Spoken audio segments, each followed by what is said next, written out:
Silver isn't the first domino, treasuries are. In February 2026, a single rollover week could jam the dollar's funding pipes, and when the pipes choke, something else gets crushed. If you're watching spot prices, you're already late. If you only watch silver, you miss the trap being set in plain sight, because the next pressure point isn't starting inside the metals market, it's starting in the U.S. Treasury market. And in February 2026, the calendar itself becomes the trigger. A concentrated rollover window approaching roughly $200 billion in auctions and maturities hitting the street in the same week. While liquidity is already thin, repo is already twitchy, and primary dealers are already overloaded. That combination is how a normal funding market turns into a forced deleveraging event. And forced deleveraging is exactly how paper shorts in silver get destroyed. Not because they suddenly change their mind, because they get margin called by the plumbing. So let's define the problem clearly without buzzwords, because this is the part that most people never learn. The U.S. Treasury does not have money. It raises money constantly by selling bills, notes, and bonds at auction. That auction system is the foundation of the dollar world. Every global bank, every hedge fund, every pension fund, every money market fund, everything price tags off treasuries. So when treasury auctions go smoothly, the world feels liquid. When treasury auctions start showing stress, the world feels like it's running out of oxygen. There are two indicators that scream before the headlines do. 1, the auction tail. 2, the bid-to-cover ratio. Here's what that means in real life. At every auction, the market has an expectation of the yield. Dealers, funds, foreign buyers, everyone is watching the when-issued trading level going into the auction. If the auction clears at a higher yield than expected, that's called a tail. A tail is the market saying, "We demanded a discount." Translation, buyers are stepping back unless they get paid more. That sounds small, a few basis points, a tiny tail. But in a leverage system, tiny is how it starts, because a tail is not just an interest rate story, it's a collateral story. The second metric, bid to cover, is simply how many bids show up relative to how much supply Treasury is trying to sell. If Treasury sells $50 billion and bids come in for $125 billion, bid to cover is 2.5. Strong demand. But when bid to cover drops, especially in a week where supply is heavy, that's the market warning you. Dealers are going to be stuck holding inventory. And when primary dealers get stuck holding inventory, they have to fund it. Funding is repo. Repo is where the heart attack happens. Repo is supposed to be boring. It's the overnight market where institutions borrow cash using treasuries as collateral. The rate should be close to policy rates. In a calm world, repo is a quiet hum in the background. In a stressed world, repo jumps. And when repo jumps, it's not because money got expensive in an abstract sense. It's because cash is scarce, balance sheets are constrained, and the collateral chain is seizing. That's when you start seeing spikes in SOFR, fails to deliver, haircuts widening, and dealers quietly pulling back. And here is the key point for February 2026. A rollover week is not just a lot of auctions.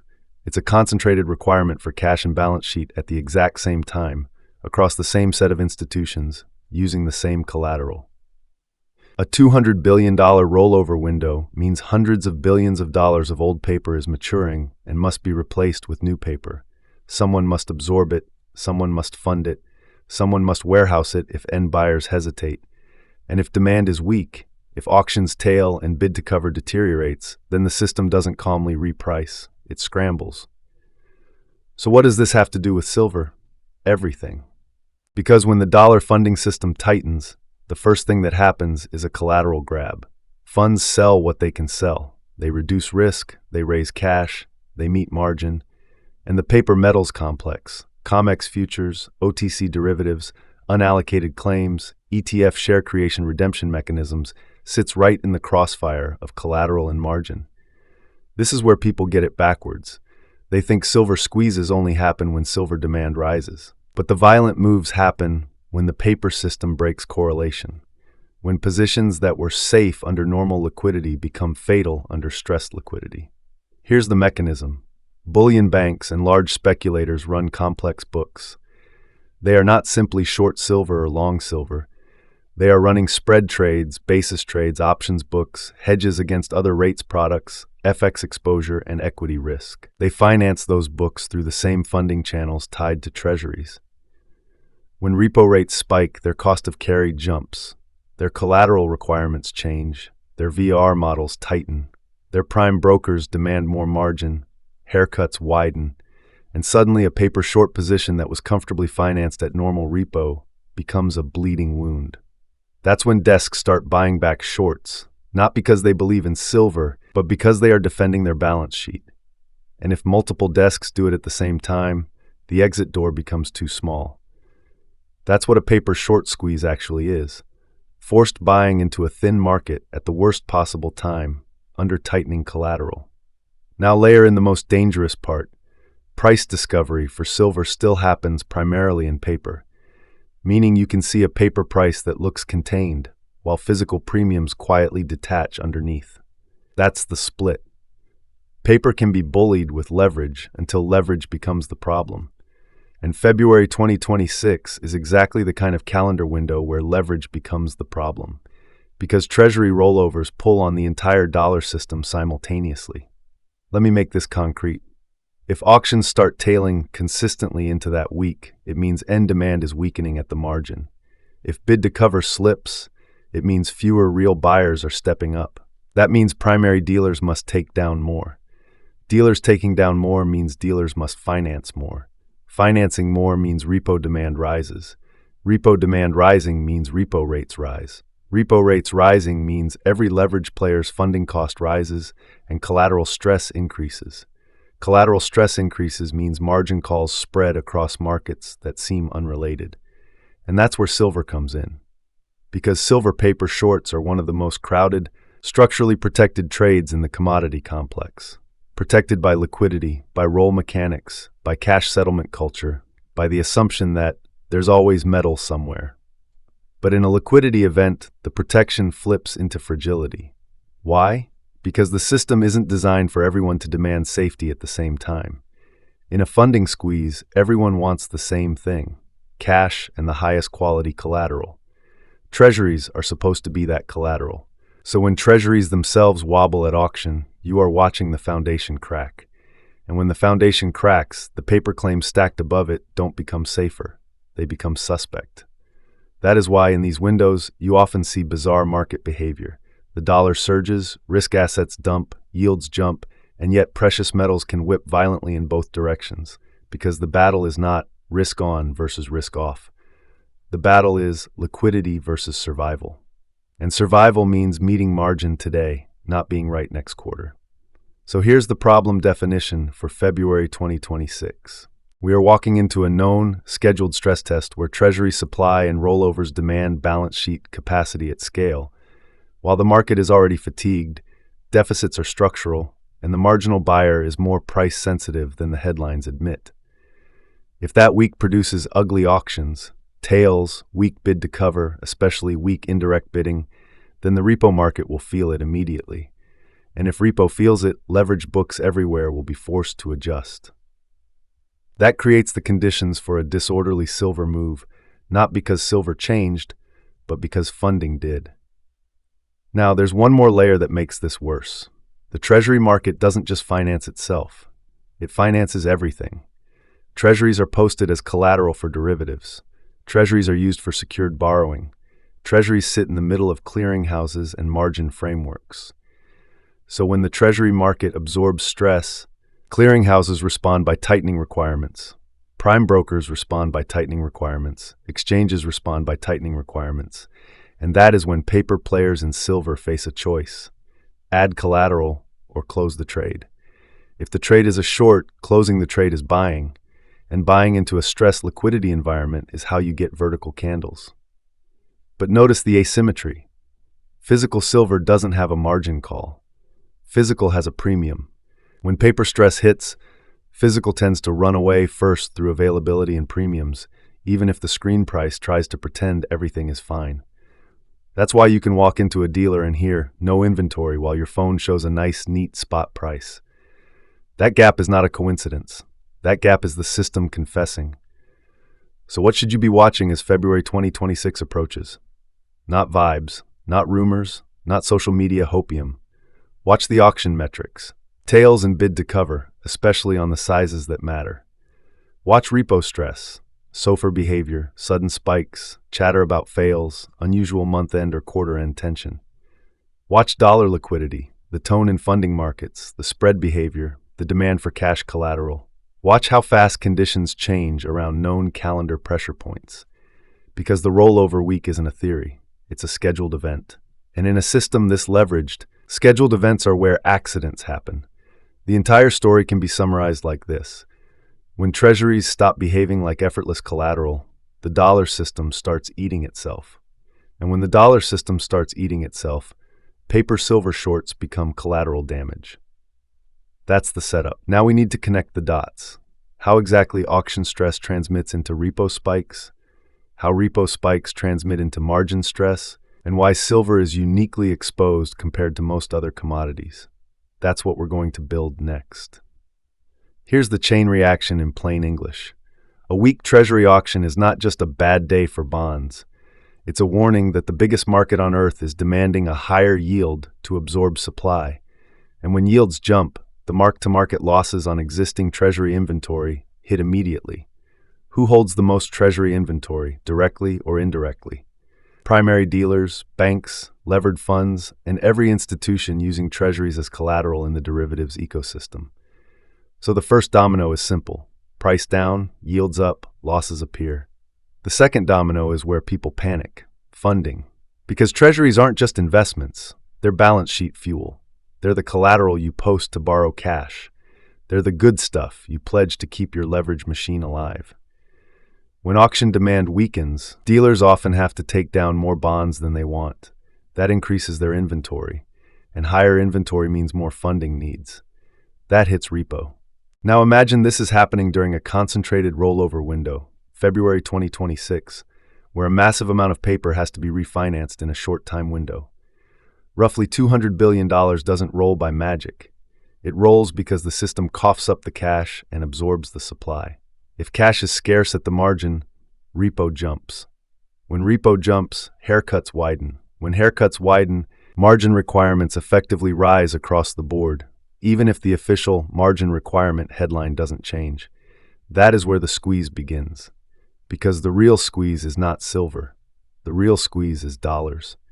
You can see it in one question every desk asks at the same time. What is my funding cost tomorrow morning? And how much collateral do I have to post to survive it? And when that question hits at scale, people sell what they can and buy what they must. They sell liquid risk. They buy safety, cash, and collateral. But here's the twist that makes silver dangerous for the paper system. Silver is treated like a trade in paper markets. But silver behaves like a scarcity asset in the physical world. So the paper market expects liquidity and smooth exits. The physical market responds to stress by widening premiums and disappearing inventory. That is the disconnect that breaks models. And models are what drive forced buying. Let's talk about why silver is uniquely exposed compared to most commodities. Oil has massive flexible above-ground inventory, massive hedging infrastructure, and a physical market dominated by giant producers with continuous flow. Copper has large industrial stockpiles and substitution pathways in some applications. Silver is a hybrid monster. It's monetary history plus industrial necessity, and a large portion of demand is non-negotiable. Electronics, solar, defense, medical, high-performance systems where conductivity is not optional. At the same time, a huge portion of available supply in the public mind is not supply at all. It's paper claims, unallocated accounts, synthetic exposure, rolling futures, ETF shares that people assume equal metal. And under normal conditions, this illusion can persist because the paper market rarely gets stress tested by a funding crisis. But February 2026 is not a normal conditions setup. It's a setup where the collateral world can seize. So what happens inside silver when funding stress appears? First, volatility spikes. Not gradually, violently. Because when funding costs jump, the basis trade gets unstable, the carry trade gets unstable, the spread positions get unstable. Second, liquidity evaporates in the moments it's needed most. That's when you see flash smashes and instant recoveries that make no sense if you think this is a calm supply and demand market. Third, and this is the key, the paper short side gets pressured from two angles. Angle 1, mark to market against them if price rises. Angle 2, margin and collateral demands rise even if price stays flat. Most people only understand angle 1. Angle 2 is what kills them. Because in a dollar liquidity event, you don't need silver to rise first to break a short book. You only need collateral to get expensive. You only need financing to tighten. You only need clearing and prime brokers to say, post more now. That is why the Treasury auction matters more than 1,000 silver headlines. Because it's the ignition source. Now here's where the story gets darker. The institutions that control the paper price of silver are not blind. They see the same auction calendar. They see the same rollover weeks. They see the same repo prints. They see the same funding stress. So what do? They try to pre-position. They try to front-run the stress by shaking out weak hands before the liquidity squeeze hits. That's when you get mysterious selling waves at obvious technical levels, especially in thin overnight sessions, designed to force leveraged longs to puke positions. Because if they can force longs out early, they reduce the chance of a disorderly move later. But here's the problem. That tactic works only if physical demand stays passive. If physical demand accelerates, industrial users, sovereign buyers, wholesale bars, retail panic, the paper smash becomes a gift, a discount, a trigger for more physical buying. And when that happens, the suppression mechanism becomes self-defeating. Paper pushes down, physical buys harder, inventories tighten, premiums rise, and the paper market becomes even more unstable. This is why I keep repeating one line until people finally absorb it. They can print contracts. They cannot print metal. So what does February 2026 look like if this rollover week goes bad? Let's run the scenario. Week begins with heavy Treasury issuance and refinancing. Auctions start to show tails, bid to cover slips, dealers take down more than expected. Repo rates begin to jump intraday. Funding desks start talking about balance sheet constraints. Haircuts widen quietly, not always with a headline. Meanwhile, in the derivatives world, risk limits tighten. Prime brokers reduce exposure. Clearinghouses adjust margin. The system starts pulling liquidity inward. Then a trigger hits silver. Maybe it's a geopolitical resource headline. Maybe it's an industrial shortage report. Maybe it's nothing at all, just positioning. Silver ticks higher. And now the short side isn't just fighting price. They're fighting financing. They're fighting collateral. They're fighting time. Because a short squeeze doesn't require everyone to cover. It only requires the marginal short to panic first. That first forced buy pushes price up, which forces the next, which forces the next. And because silver is relatively small compared to the ocean of money sloshing through Treasury and derivatives markets, even a small percentage of forced repositioning can move it violently. That's why silver can jump dollars in days. Not because the world discovered silver, because the world discovered leverage. Now what happens in the physical market during this? This is where your reality check comes in. When liquidity stress hits, physical doesn't politely reprice and sync with paper. Physical often goes no offer. Premiums widen because dealers can't restock reliably. Wholesalers demand larger spreads, mints ration, and supply chains jam. So you can see a paper price that looks contained, while physical premiums scream that the market is not contained at all. And this is where the paper market loses narrative control. Because retail finally notices the betrayal. If silver is $63, why can't I buy it for $63? That question is lethal, because it exposes the split between the casino price and the real-world price. Now let's talk about who benefits from this setup, because there's always a transfer of wealth in a funding crisis. The winners are the institutions sitting on collateral and real assets. The losers are the leveraged participants who believed paper guarantees were the same as ownership. This is why bullion banks can play both sides. They can suppress paper price to manage positioning while accumulating physical through the back door, through relationships, through off-market flows. They don't need you to understand it.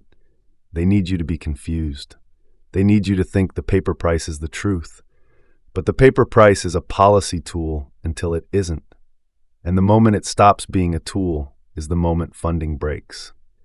That is why February 2026 matters. Not because someone on the internet says silver to $100, but because the calendar is lining up with a collateral stress window that can force the paper market to reprice violently. So what's the verdict? The verdict is that the next silver shock may not start with silver at all. It may start with a treasury auction that fails to clear cleanly. It may start with a repo spike that forces collateral hoarding. It may start with a liquidity event that causes margin stress across every leveraged book, especially the ones that thought they were protected by deep markets. When the deepest market on earth starts coughing, everything else gets sick. And silver, because it sits at the intersection of monetary trust and industrial necessity, can become the pressure release valve. So here's what I want you to do going into February 2026. Don't watch headlines. Watch plumbing. Watch the auction results, tails and bid to cover, especially if weakness persists across multiple tenors. Watch repo behavior and funding stress signals. Watch how quickly minor stress becomes emergency measures, because in this system, emergency measures are confessions. And most importantly, watch physical premiums, because premiums are the truth serum. When premiums rise while paper claims everything is fine, you're watching the system lie in real time. The window closes the same way it always does, slowly at first, then all at once. And when it closes, paper exits get crowded. Physical doesn't need an exit. Physical just is. If you want the next part of this story as it unfolds, auction by auction, week by week, subscribe and stay close. Because February 2026 isn't a vague fear. It's a dated stress test. And when the treasury market panics, silver doesn't ask permission to move.